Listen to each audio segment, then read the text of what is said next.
আজকে আমি তোমাদের কাছে একটা আলুর দমের রেসিপি করে দেখাবো। প্রথমে আলুগুলোকে কেটে নিয়েছি, এইভাবে কেটে ধুয়ে নিয়েছি। এবার কড়াতে তেল গরম করতে দেবো। সরষের তেল দেবো।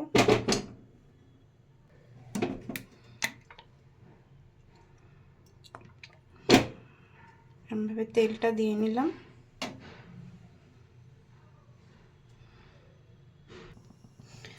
এবার তেলটা একটু গরম হওয়ার পর তাতে একটা তেজপাতা ফোড়ন দিলাম।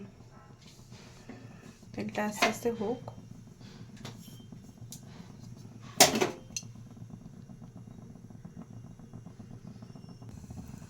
তেলটা আস্তে আস্তে গরম হয়ে গেলে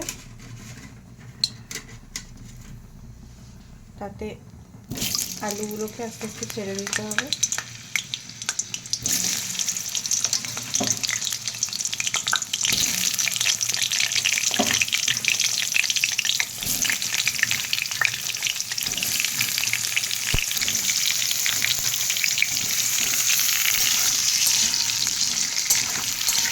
নাড়তে হবে।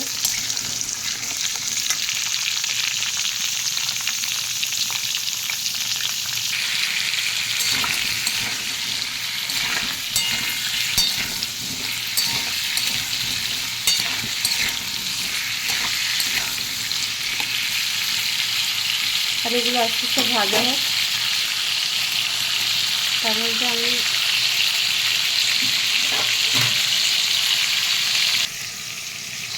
আমি এই একটা মিক্সির জারে একটু কাজু বাদাম, চারমগজ আর টমেটো আর একটু আদা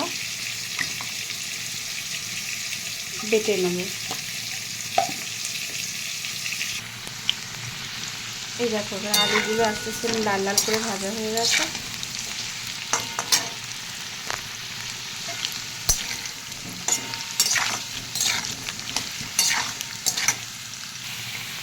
এবার আমি এর মধ্যে একটু টমেটো যেটা ছিল ওই টমেটোটা অ্যাড করলাম। তার মধ্যে যেটা বেটে রেখেছিলাম মিক্সিতে অ্যাড করে দিলাম।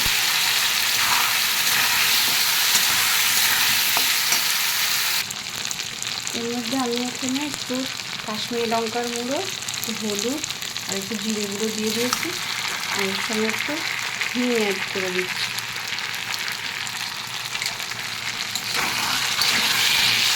এবার ভালো করে তাকে কষতে হবে।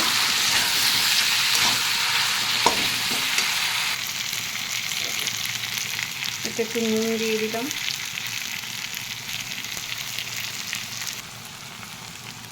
চিনি অ্যাড করে দিলাম।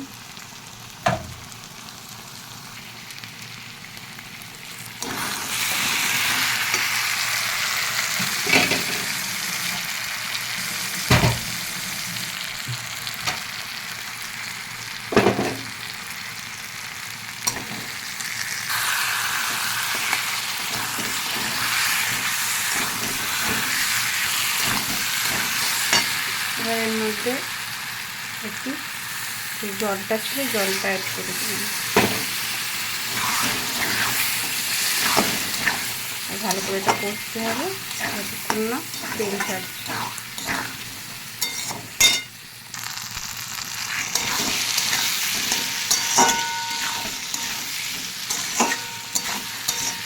আস্তে আস্তে কষা হয়ে গেছে, তেলও ছেড়ে দিয়েছে। এবারে বাদ বাকি জলটা দিয়ে কিছুক্ষণ ফুটতে দিতে হবে।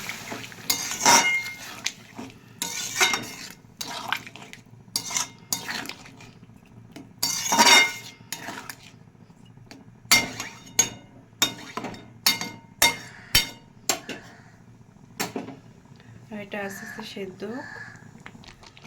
তারপর এটা সেদ্ধ হয়ে গেছে আলুগুলো। এবার একটা গরম মশলার গুঁড়ো ছড়িয়ে দিলাম।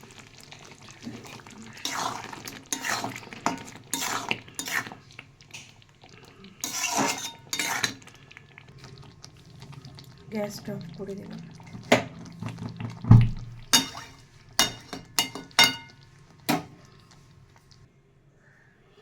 দেখো রেডি হয়ে গেল।